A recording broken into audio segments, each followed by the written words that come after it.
Vamos abrir a nossa Bíblia no livro de Jeremias. Vocês tiveram um refresco na semana passada, né? Eu não estava aí. Nosso irmão Tiago trouxe a palavra. Vocês estavam aí na semana passada? Prestigiaram a mensagem do nosso irmão Tiago? E hoje nós voltamos aí para o nosso livro de Jeremias, capítulo 7. Jeremias, capítulo 7. Nós vamos estudar hoje todo o capítulo 7 até o versículo 3 do capítulo 8.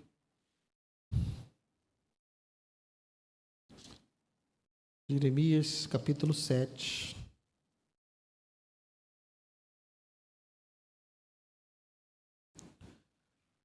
Eu vou ler de início apenas até o verso 4, mas a nossa meditação hoje vai até o capítulo 8, verso 3.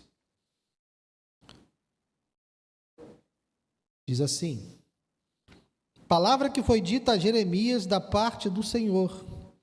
Fique junto à porta da casa do Senhor e proclame ali esta palavra. Escutem a palavra do Senhor, todos de Judá, vocês que entram por essas portas para adorar o Senhor.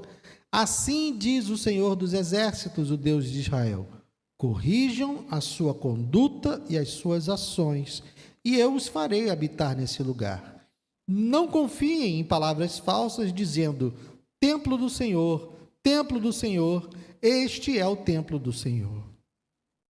Pai amado, obrigado por essa porção e por tudo mais que iremos ler nessa noite. Que o Senhor possa falar conosco, que o Senhor possa nos alimentar por meio da Tua palavra. Ó Deus, supra cada uma das minhas incapacidades. Tudo aquilo, ó Deus, que é falho em mim, que o Teu Espírito possa suprir, para que a Tua igreja saia daqui nessa noite alimentada pelo poder da Tua palavra. Que Teu Espírito esteja sobre nós. Eu te peço e te agradeço em nome de Jesus. Amém. Pode sentar, querido.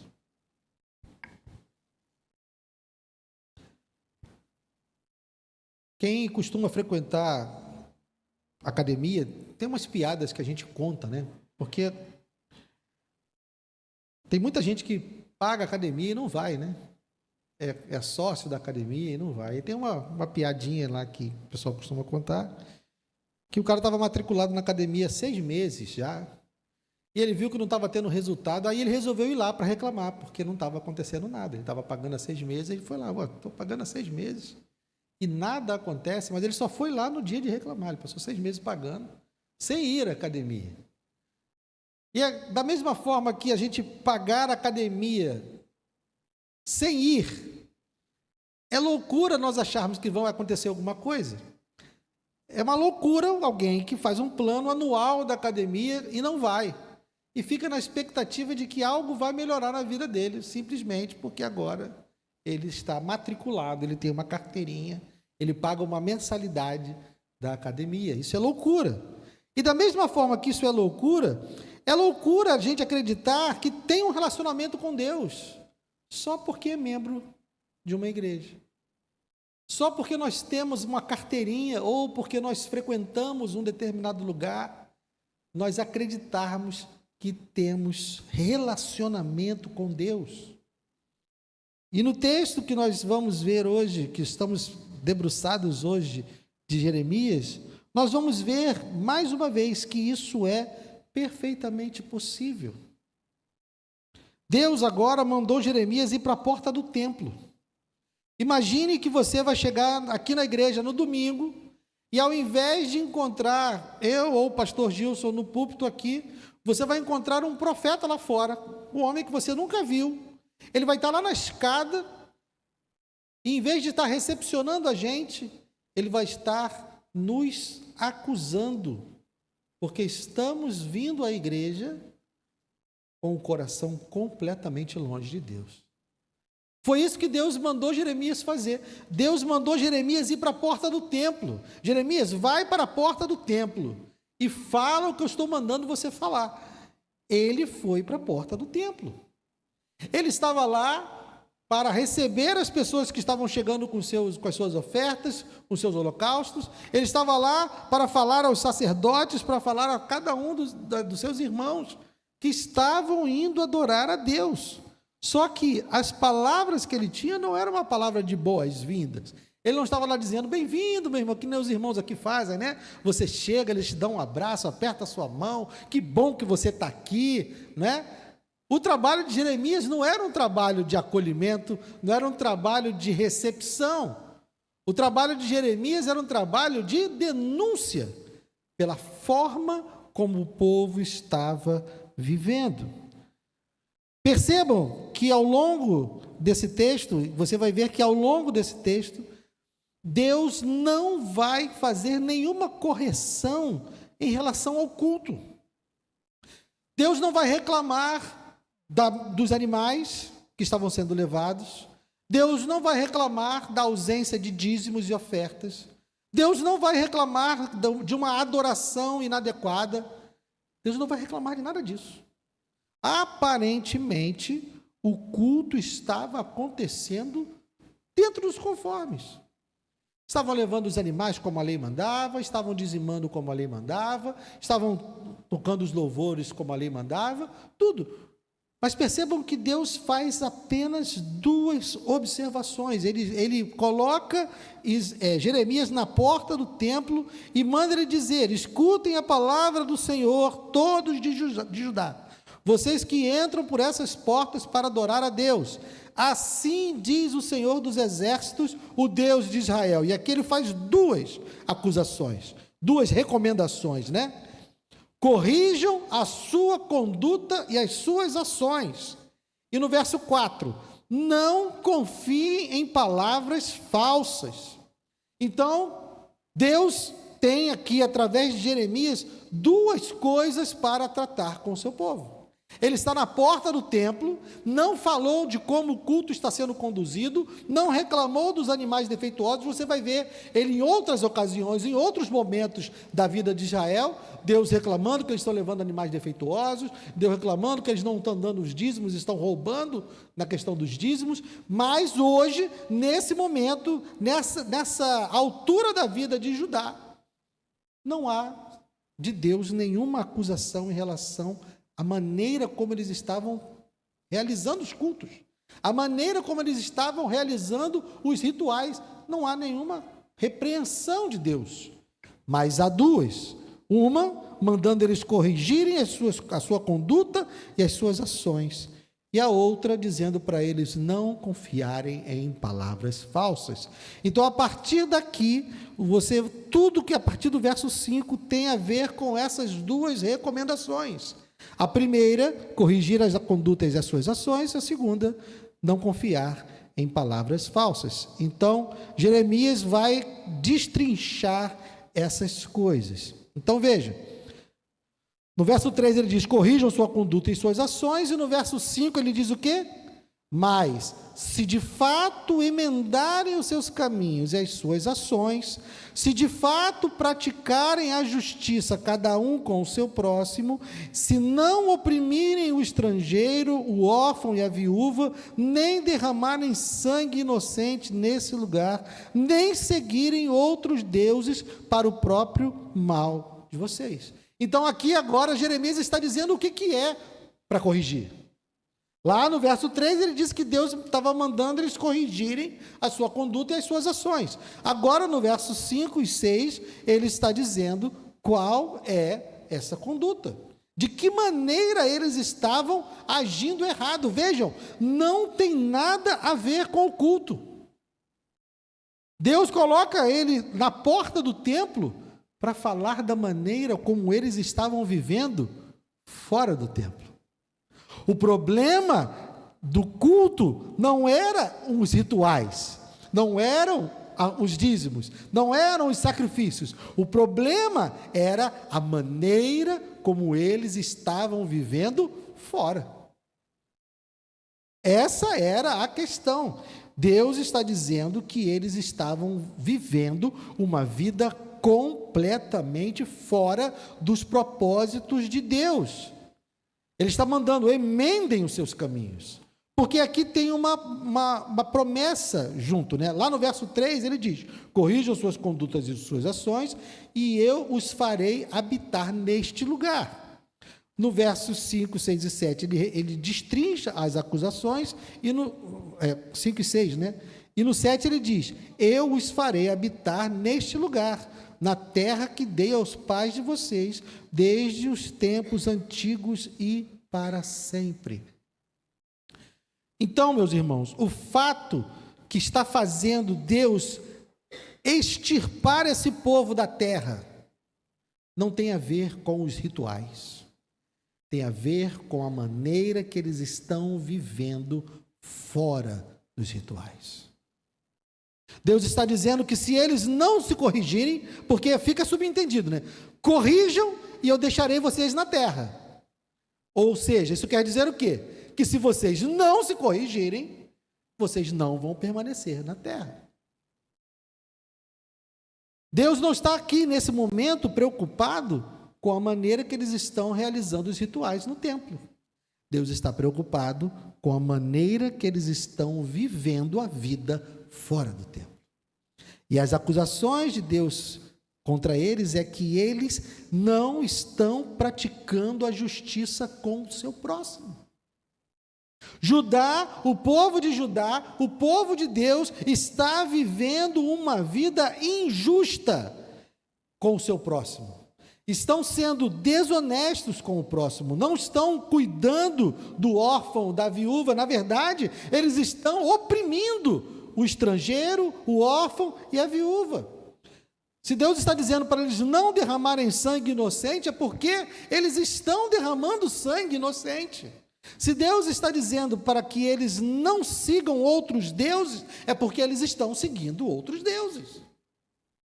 Então, a maneira que esse povo está vivendo fora do templo é uma maneira completamente ímpia.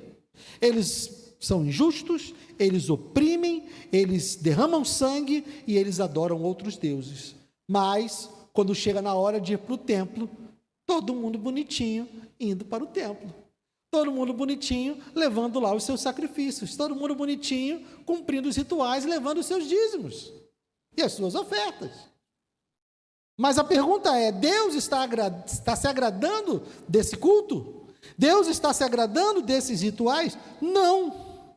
Deus está dizendo com todas as letras que eles devem corrigir as suas condutas, porque o seu culto não está sendo agradável a Deus, não porque tenha algo errado com o culto, mas tem algo errado com a vida deles. Então Deus está olhando para a maneira como nós vivemos. Deus está mais preocupado com aquilo que nós fazemos quando estamos fora daqui. Porque aqui nós sabemos exatamente o que devemos fazer. Nós sabemos que roupa nós devemos usar, nós sabemos que cânticos nós vamos cantar, nós sabemos como dar a paz do Senhor, meu irmão, varão. Nós temos aqui todo o nosso linguajar, né? Varão, varoa, meu irmão, bênção, estou na bênção. A gente tem tudo aqui, a gente sabe como se comportar aqui. Mas a questão é como nós vivemos lá fora. Se você tem uma empregada doméstica, ela sabe, ela recebe de você um amor cristão? Se você tem um funcionário, se você tem uma pessoa que presta serviço para você, como ela é tratada? Você paga as suas contas, você paga as suas dívidas. Você é conhecido e reconhecido como alguém honesto, agradável, não dado a más conversações. Você é alguém confiável. É disso que Deus está falando, porque essas pessoas que estavam indo para o culto e estavam sendo repreendidas por Jeremias, eram pessoas que eram injustas com o seu próximo e oprimiam o órfão, a viúva, quando na verdade Deus vai dizer que a verdadeira religião é nós cuidarmos do órfão e da viúva. Quando nós estamos lá fora, nós estamos preocupados com o órfão e com a viúva. Nós estamos preocupados com as pessoas que passam fome. Nós estamos preocupados com isso. Ou nós estamos simplesmente correndo atrás do nosso, como todo mundo? E não é pecado correr atrás do nosso. Mas isso todo mundo faz. Qualquer um, crente, ateu, pagão, quem de outras religiões, está todo mundo lá fora correndo atrás do seu, pô. Qual é o diferencial? O que Deus mandou que nós fizéssemos, que nos torna diferentes do restante das pessoas. Porque Israel, ele foi formado, Deus quando forma a nação de Israel e coloca Israel plantado no meio de um monte de outras nações pagãs, era porque Israel seria uma nação santa, ou seja, uma nação separada, completamente diferente das nações que estavam ao seu redor. A maneira como Israel vivia deveria ser uma maneira que os outros povos olhassem e pensassem: aquele Deus ali é diferente. Por isso a preocupação dos profetas com justiça social. Por isso você vai olhar na lei de Deus tantas leis que falam de perdão de dívidas, por exemplo. Uma pessoa não poderia passar a vida sem a sua terra. Se ela perdesse a sua terra por questões de endividamento, a lei do Senhor mandava que ela fosse devolvida no ano do jubileu. E Deus diz: para que não haja pobres entre vocês. Isso está tudo no Antigo Testamento, tá, gente? Então Deus queria que Israel, e agora Judá, porque o reino do norte já havia sido destruído, mas ele queria que o seu povo vivesse de uma forma tão justa, tão de cooperação, que as nações ao redor iriam olhar e falar: tem algo diferente ali. Por que não há pobres entre eles? Porque quando alguém perde a sua terra, depois eles devolvem. Devolve? Como assim devolve? Que história é essa de devolve? Eu não comprei a terra? Comprou, mas lá eles devolvem depois de um tempo. Meu Deus! Então quer dizer que a descendência daquela pessoa não vai ficar sem terra? Meu Deus! Percebe a diferença? E hoje, a gente está tão preocupado com o nosso, que isso se perde. Nós, como cristãos, devemos estar preocupados com o próximo. Deus está dizendo que Judá se perdeu porque não estava se preocupando com o próximo, porque não estava suprindo as necessidades do próximo. Tudo certo com o seu culto, tudo certo com as suas ofertas, tudo certo com os seus dízimos, tudo certo com os seus sacrifícios,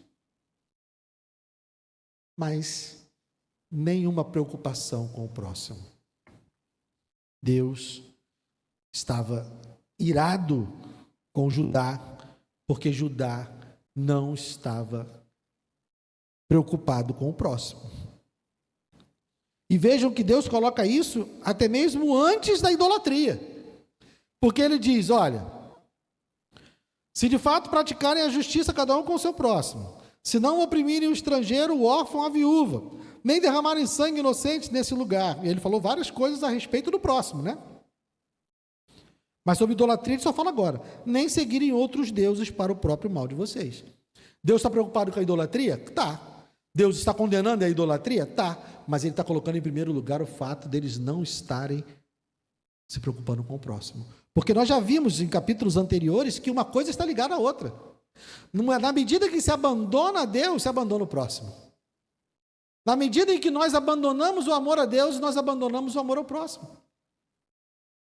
Não há como amar o próximo sem amar a Deus. E não há como amar a Deus sem amar o próximo. Eles estavam querendo dizer que amavam a Deus, cumprindo os seus rituais, quando na verdade a sua vida negava o seu amor a Deus.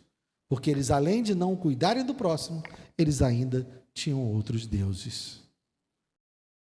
Mas o seu culto estava lá perfeitinho.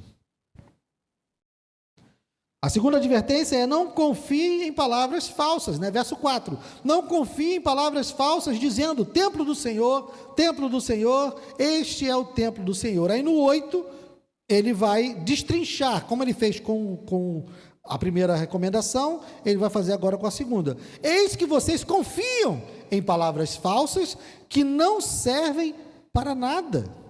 O que é isso? Vocês roubam, matam, cometem adultério e juram falsamente, queimam incenso a Baal e seguem outros deuses que vocês não conheciam no passado, e depois vêm e se põem diante de mim nesse templo que se chama pelo meu nome e dizem: estamos salvos. Sim, só para continuarem a praticar essas abominações. Olha só, eles faziam todas as coisas de errado, e vejam, de novo, o comportamento deles é comportamento de quem não se preocupa com o próximo, né? Rouba, mata, comete adultério, jura falsamente, aí vem a idolatria, incenso a Baal e outros deuses. Mas o que eles faziam depois? Durante a semana era isso: roubar, matar, cometer adultério, mentir, adorar outros deuses. Mas quando chegava no dia do culto, vamos lá adorar o Senhor. Vamos lá entregar a Ele nosso culto. E quando chega lá, eles pensam o quê? Estamos salvos. Para quê? Só para continuarem a praticar essas abominações. Tem gente, meus irmãos, que vive a vida religiosa como se fosse um videogame. Ele vai perdendo pontos durante a semana, aí quando chega no final de semana eu vou lá para recarregar as energias, como se fosse, vou zerar meus pontos, né? No quartel a gente falava isso, não sei se no tempo do Edivaldo o pessoal falava assim: vou zerar meus pontos, vou para a igreja para zerar meus pontos, porque no quartel, cada infração que a gente cometia no quartel, a gente perdia pontos, a gente tinha 100 pontos. Aí ficou preso não sei quantos dias, perde 2 pontos. Ficou preso não sei quantos dias, perde 5 pontos. E depois de um tempo, se você ficasse algum tempo sem cometer nenhuma infração, aí você podia fazer um requerimento pedindo para zerar seus pontos, para você voltar a ficar com os 100 pontos de novo. Tem gente que vive a vida religiosa como se fosse assim. Ele vai cometendo pecado a semana toda. Aí depois vem para a casa do Senhor: vou zerar meus pontos. Para quê? Para começar tudo de novo. Tem gente que se relaciona com Deus dessa forma. Vive como quer, faz o que quer, e depois entra pelas portas da igreja com a cara mais lavada do mundo, e pode enganar a mim, pode enganar você. Mas Deus está olhando e disse: não é assim. Quando ele diz para não acreditar em falsas palavras, em palavras falsas, é porque essas pessoas confiavam no templo. Já falei isso para vocês em outras oportunidades. Naquela cultura, a ideia de divindade estava sempre ligada a uma localidade. Eles acreditavam que as divindades eram locais. Tinha o Deus de tal lugar, tinha o Deus de tal lugar e o Deus de tal lugar. E naquele lugar, quem mandava era aquele Deus. Se alguma nação que tinha algum outro Deus conseguia invadir aquela nação, é porque o meu Deus era mais forte do que aquele Deus. Então era como se fosse uma disputa territorial entre os deuses.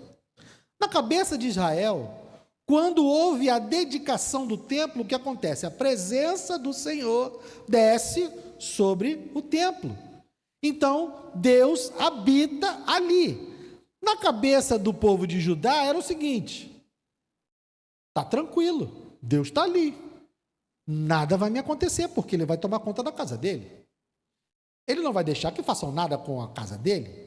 Então, eles se fiavam nisso, eles confiavam. O templo era como se fosse um amuleto, era igual um pé de coelho ou um trevo de 4 folhas. Pense em qualquer coisa que fosse para dar sorte. Para eles, o relacionamento deles com Deus era um relacionamento utilitário. Eles olhavam para o templo e pensavam: estamos seguros porque o templo de Deus está aqui, e Deus não vai deixar acontecer nada. E eles viviam com essa confiança, mas Deus está dizendo o quê? Que essas palavras são falsas, que eles achavam que podiam viver como queriam, e lá no templo zerar os seus pontos e estava tudo bem, porque eles estavam cumprindo os sacrifícios, porque eles estavam cumprindo lá os holocaustos, Mas nós vimos no Salmo 51 no começo, Davi disse: eu sei que não são os holocaustos, eu sei que não são os sacrifícios. Coração contrito, arrependimento, é isso que Deus quer. Então Deus está dizendo para eles: olha, na porta do templo, botou Jeremias na porta do templo para dizer: olha, não acredite nisso, não confie no templo. Por quê? Verso 11: será que esse templo, que se chama pelo meu nome, é um covil de salteadores aos olhos de vocês? Eis que eu mesmo vi isso, diz o Senhor. Mas vão agora ao meu lugar que estava em Siló, onde no princípio fiz habitar o meu nome, e vejam o que lhe fiz por causa da maldade do meu povo de Israel. Deus agora está transportando eles para outro lugar. Siló era o lugar onde estava montado o tabernáculo, lá no Reino do Norte. Eles não tinham templo ainda. Na época de Samuel, eles não tinham ainda nem mesmo um rei instituído. O primeiro rei vai ser Saul. O tabernáculo ficava lá em Siló e a arca da aliança ficava lá em Siló. Deus está dizendo: olha, vocês estão confiando no templo, mas olha lá para Siló. O que aconteceu? E aí, dever de casa, vocês sabem que vem aqui, tem dever de casa, né? Vocês vão ler o livro de Samuel, 2 Samuel, capítulo 4. 2 Samuel, capítulo 4. Deixa eu só confirmar se é isso mesmo, que eu estou citando de cabeça, tá? Deixa eu só confirmar aqui.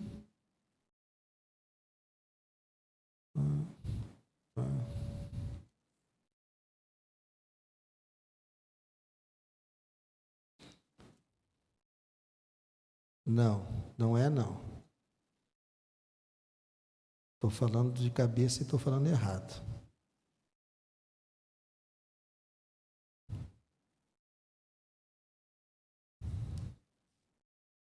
Calma aí que eu vou achar.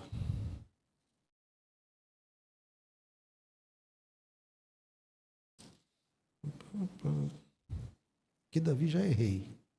Então está errado.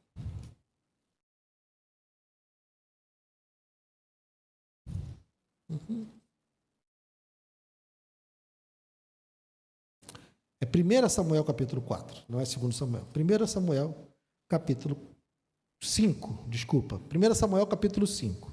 TV de casa, tá? Deixa aí, pode voltar para Jeremias. O que acontece lá em Samuel capítulo 5? 1 Samuel capítulo 5. O povo de Israel está em luta contra os filisteus. E aí eles são derrotados, o que eles pensam? Vamos lá pegar a arca. Vamos pegar a arca da aliança, por quê? Porque Deus vai nos dar vitória, porque a gente está levando a arca. Porque Deus não vai deixar. Eles pensam na mesma lógica. Eles não tinham templo ainda, eles tinham tabernáculo, mas aí a arca da aliança, que era o símbolo da presença de Deus, eles pensam o seguinte: se a gente pegar a presença de Deus e levar para a guerra, Deus vai nos favorecer. E aí eles levam a arca da aliança e pá, alarido, grito. Quando os filisteus escutam os gritos lá no arraial, pensa: meu Deus, o que aconteceu? Por que esse povo está animado? Aí eles olham, e eles trouxeram a arca do Deus deles, e agora estamos perdidos. É o mesmo Deus que tirou eles do Egito, é o mesmo Deus que jogou aquelas pragas lá, estamos perdidos. Aí o comandante do exército filisteu falou: gente, calma, vamos lá, pô. E eles foram, mataram 30.000 dos israelitas e ainda levaram a arca embora. Foi isso que aconteceu. Deus está dizendo aqui através de Jeremias: lembra do que aconteceu em Siló. Eles ficaram usando a minha presença como amuleto e não deu certo. Vocês estão usando meu templo, a minha casa como amuleto, também não vai dar certo. Porque a arca nunca mais voltou para o tabernáculo, meus irmãos. Se você olhar lá a história, você vai ver que a arca ficou fora 20 anos. E depois disso, você nunca mais ouve falar do tabernáculo. Você não ouve mais falar. A arca vai ficar lá 20 anos rodando por ali. Daqui a pouco vai para uma cidade, fica lá naquela cidade. Davi depois, quando está pensando em construir o templo, ele traz a arca, mas coloca numa tenda que ele constrói em Jerusalém. A arca não volta para Siló. O tabernáculo não é mais citado nas Escrituras. Deus está dizendo para eles aqui, olha para Siló. Olha o que aquela nação, o reino do norte, Israel, confiou na arca, achando que a arca era um amuleto para eles viverem como quisessem, e na hora que eles precisassem era só usar, se deram mal. Vocês que estão usando o templo, os rituais, os dízimos, as ofertas, os holocaustos, como um amuleto para que vocês possam viver como vocês quiserem, Deus está dizendo, eu vou fazer com esse templo a mesma coisa que eu fiz com Siló. Esse templo será destruído. Verso 13, agora, visto que vocês fazem todas essas obras, diz o Senhor, e eu falei muitas e muitas vezes, mas vocês não me ouviram, chamei, mas vocês não me responderam, farei com este templo que se chama pelo meu nome, no qual vocês confiam, e com este lugar que dei a vocês e aos seus pais, o mesmo que fiz com Siló. Vou expulsar vocês da minha presença, como expulsei todos os seus irmãos, toda a posteridade de Efraim. Efraim é um outro jeito de se referir a Israel, o reino do norte. Deus está dizendo, olha, vocês confiam no templo, vocês estão perdidos. Se vocês estão usando como um amuleto, esquece, porque já fizeram isso e não deu certo, e não vai dar certo para vocês também. Eu vou destruir o templo, eu vou acabar com o seu amuleto. Então vejam, Deus está tão irado com o seu povo, porque eles estão vivendo uma vida falsa, uma vida dupla, e apesar de entregarem o seu culto, Deus está disposto a destruir o templo, só para que eles não prestem mais esse culto fajuto, só para que eles não tenham mais esse culto fajuto para confiar. Ou vocês se relacionam comigo, ou não tem nada. Percebem como o culto deles não tinha nada a ver com o relacionamento com Deus? Embora estivessem fazendo tudo, eles não tinham nenhum relacionamento com Deus. Deus estava irado com eles. E isso tem consequências. Verso 16. Por eles não estarem, pela maneira como eles estavam vivendo, né? Roubando, matando, cometendo adultério, mentindo, não sendo justos, oprimindo os estrangeiros, e também por eles estarem usando o templo como amuleto.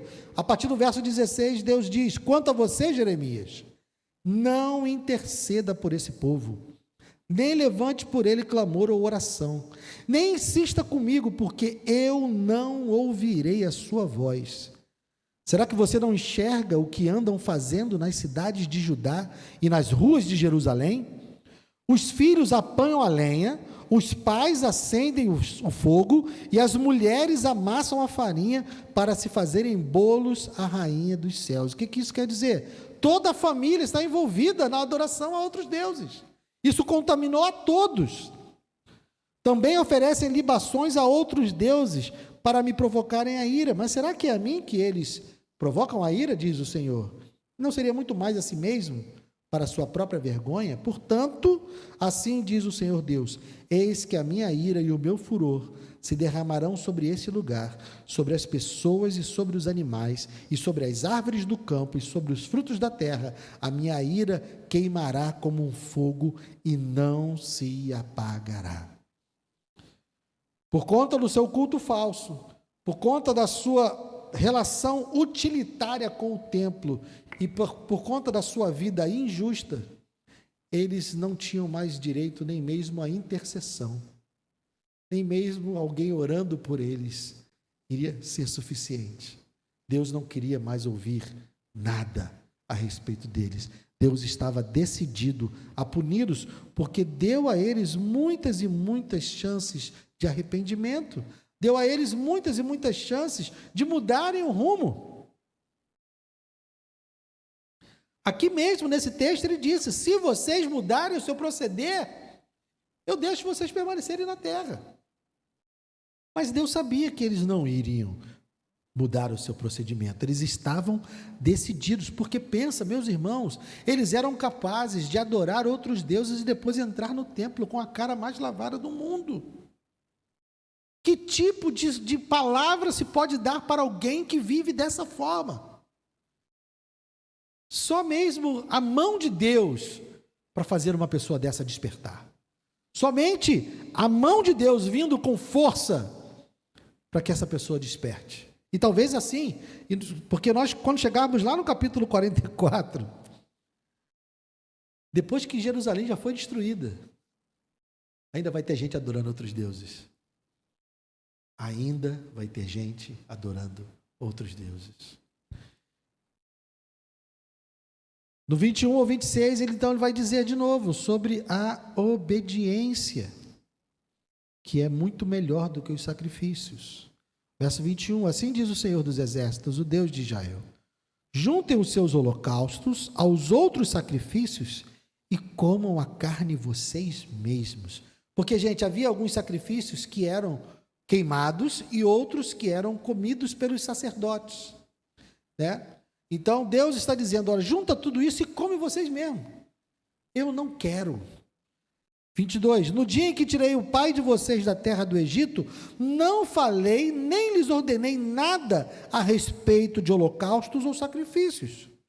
Mas o que lhes ordenei foi isso: deem ouvidos à minha voz, e eu serei o seu Deus, e vocês serão o meu povo. Andem em todo o caminho que eu lhes ordeno, para que tudo lhes vá bem.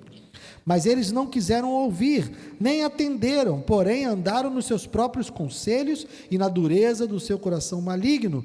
Andaram para trás e não para frente.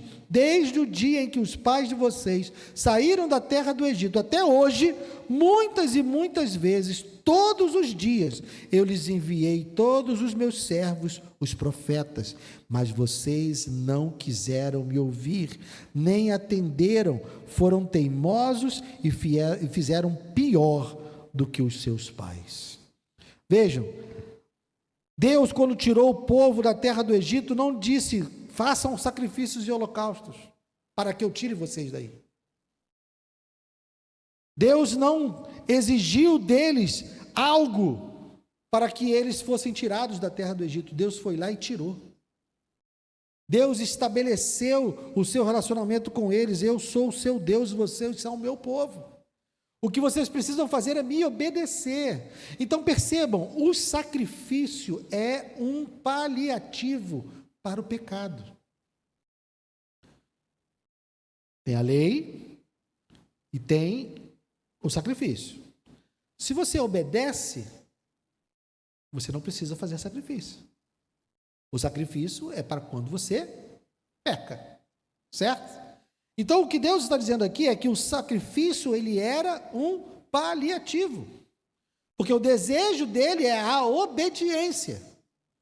O que o povo estava fazendo? Eles estavam pecando, confiando no sacrifício. Eles usaram algo que Deus deu como bênção, do tipo, olha, não peque, mas se pecar, ofereça um holocausto. Então Deus colocou o holocausto como uma bênção, para que eles pudessem encontrar a paga do seu pecado. Mas eles pegaram essa bênção e transformaram numa maldição, na medida em que eles falavam, eu posso fazer o que eu quiser, que depois é só ir lá e fazer um holocausto. Na cabeça deles era assim que funcionava. Então, Deus está dizendo, eu não tenho esse prazer, eu não mandei vocês fazerem nada, o que eu quero é que vocês me obedeçam. O que eu quero é que vocês façam a minha vontade, mas vocês não me ouvem. E ele manda profeta atrás de profeta e profeta atrás de profeta. E eles não ouvem os profetas. E continuam vivendo como querem. E Deus vai dizer que eles estão pior do que os seus pais. Quem acompanha e quem conhece a história de Israel sabe que eles, desde quando saíram do Egito, já estão vacilando aos trancos e barrancos. E se eles permaneceram até hoje, porque Deus é fiel. Não eles. Deus é fiel. A obediência é mais importante do que os sacrifícios, a obediência é mais importante do que os rituais. Então Deus está dizendo para eles: vocês estragaram tudo. Até o que eu lhes dei como bênção, até o que eu lhes dei como uma maneira de vocês poderem se apresentar diante de mim, vocês estragaram tudo. Tem gente, meus irmãos, que acha que porque Jesus pagou o preço de todos os nossos pecados passados, presentes e futuros, que acha que por isso que pode viver de qualquer maneira. Porque a verdade bíblica é essa: Jesus pagou o preço de todos os nossos pecados, todos, até mesmo os pecados que eu vou cometer daqui a 10 anos, se eu estiver vivo. Esses pecados já foram pagos, já foram punidos na cruz. A obra da cruz é suficiente para toda a nossa multidão de pecados. Mas quem ouve isso e entende que há então uma licença para viver como quer, é porque não entendeu nada.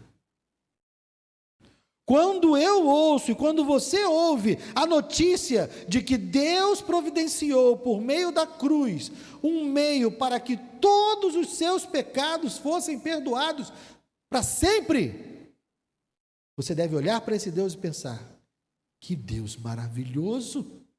Eu quero agradar a esse Deus, eu quero obedecer a esse Deus, eu quero andar na vontade desse Deus, eu quero estar com esse Deus, porque Ele é maravilhoso.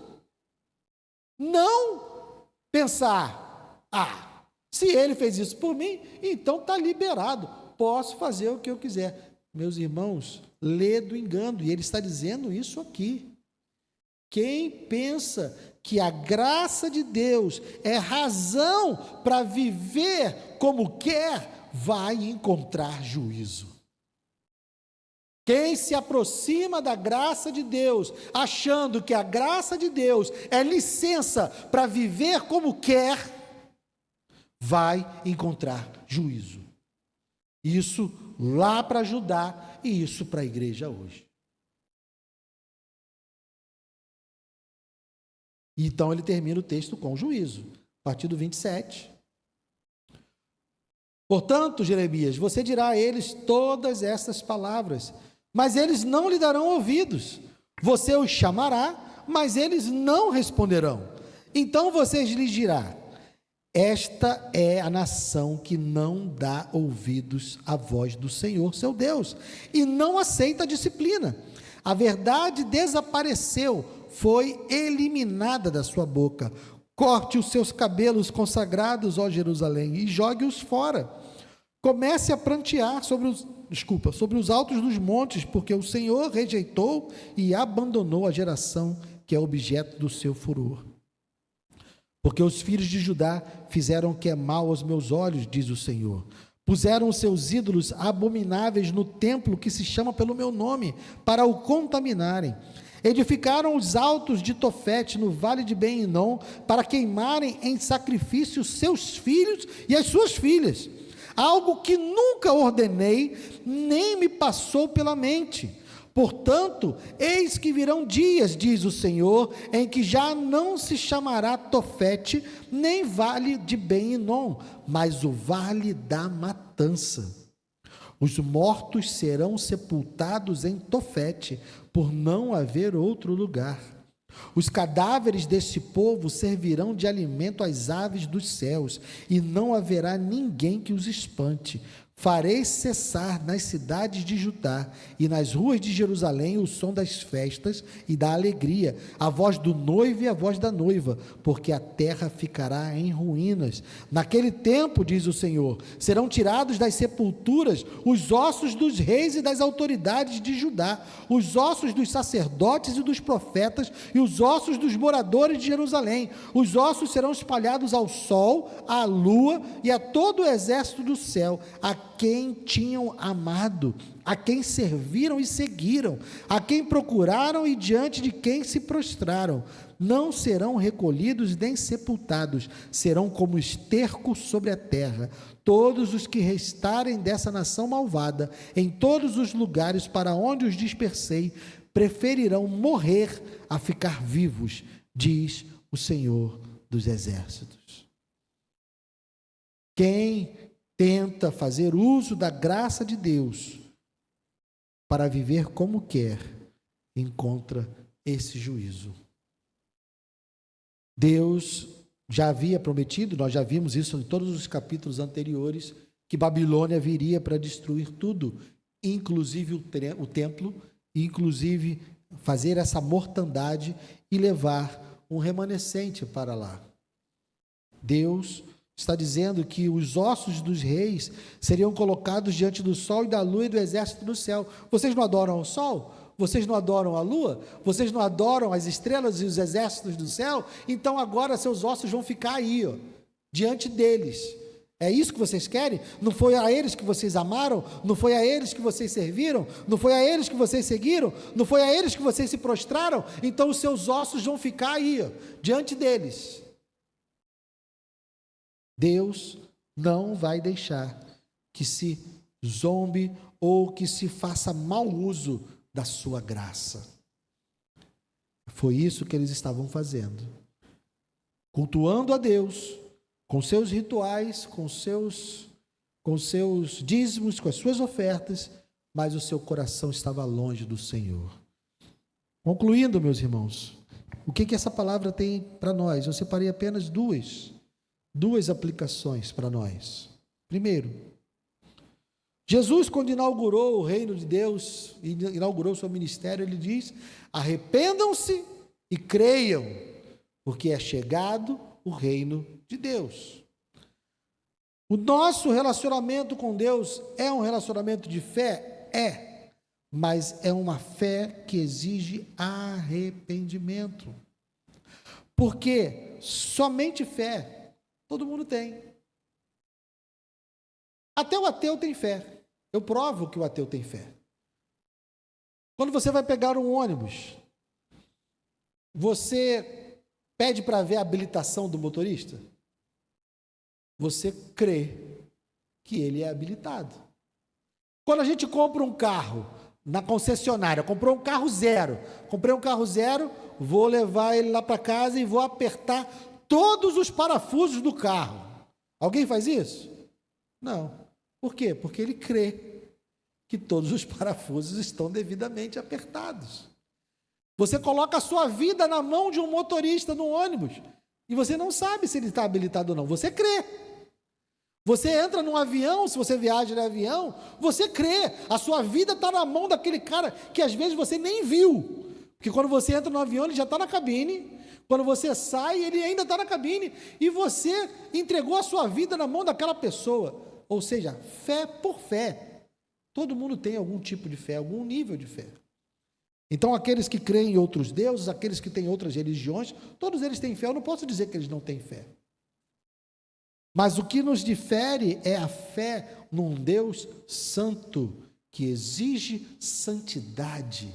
Então, quando nós cremos no Senhor, nós entendemos que nós não somos santos. Ele é, nós não, mas nós cremos nele. Então, nós precisamos nos refugiar no subsídio que ele nos deu. Ele diz para mim: Guilherme, para que você se relacione comigo, você precisa ser alguém sem pecado. E eu digo: mas eu sou um pecador. Ele: então vai lá no meu filho. Vai lá no meu filho, que a solução está lá. E eu vou lá no filho, e creio no filho, confio no filho, me arrependo dos meus pecados. E agora sim, não pelo meu mérito, mas porque eu me arrependi dos meus pecados e criei, agora eu estou apresentado diante de Deus. Então, nós precisamos ter arrependimento. Envolve reconhecer os nossos pecados, confessar os nossos pecados e nos submetermos à vontade de Deus. Não adianta dizer que tem fé se não se submete, se não se arrepende, se não está preocupado com aquilo que agrada a Deus, essa fé não serve de nada. É a mesma fé dos judeus lá de Judá na época de Jeremias. Eles acreditavam em Deus de uma forma completamente deturpada. Eles confiavam no templo, eles iam lá cumprir os seus rituais, mas viviam uma vida que não agradava a Deus.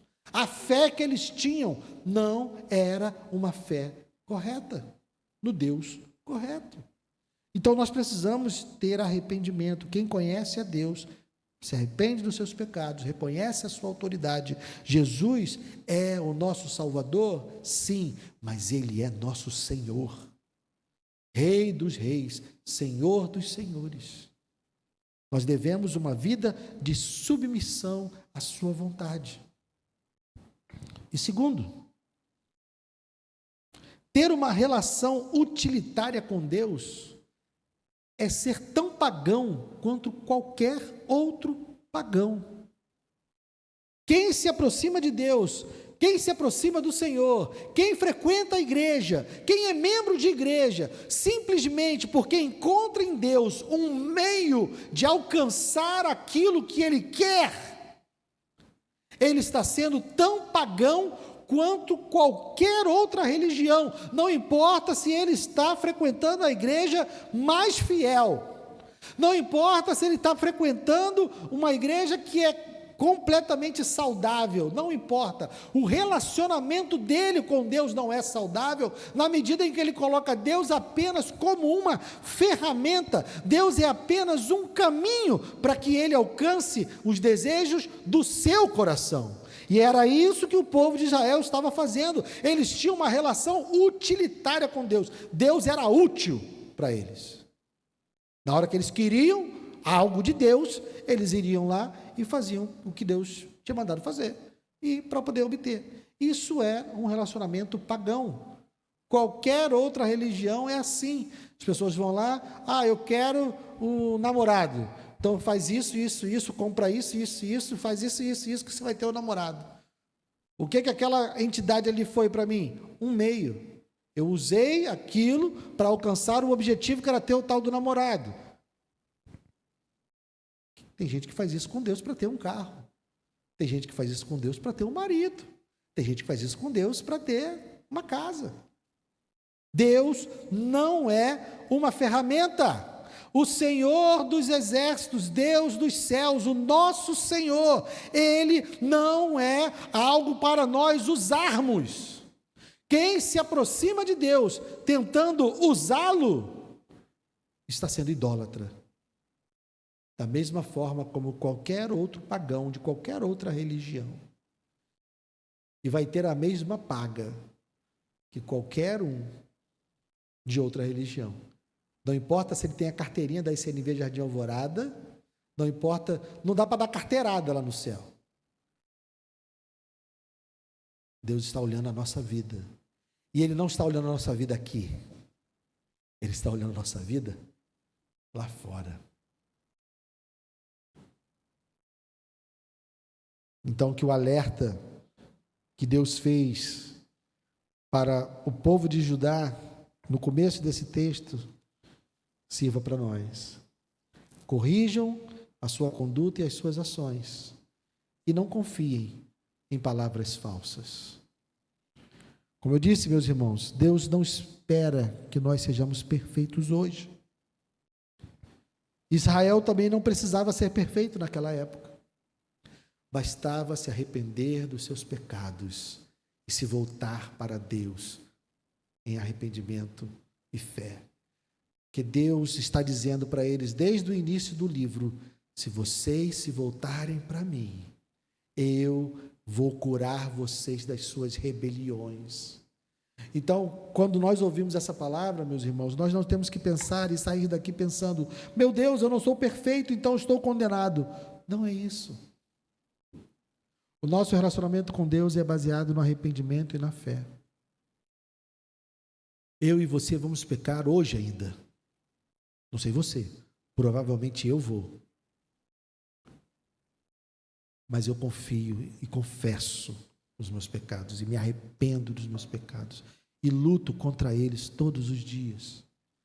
Então, a condenação de Judá não é porque eles não eram perfeitos. A condenação de Judá é porque eles não confessaram os seus pecados. Eles estavam diante de Deus como se eles estivessem certos. Só que eles não estavam certos. Eles deveriam ter buscado a graça e a misericórdia de Deus, mas quiseram fazer uso dos sacrifícios que Deus deu para que eles pudessem fazer o que eles quisessem. Vocês entendem a diferença? Que não sejamos assim. Vamos ficar de pé.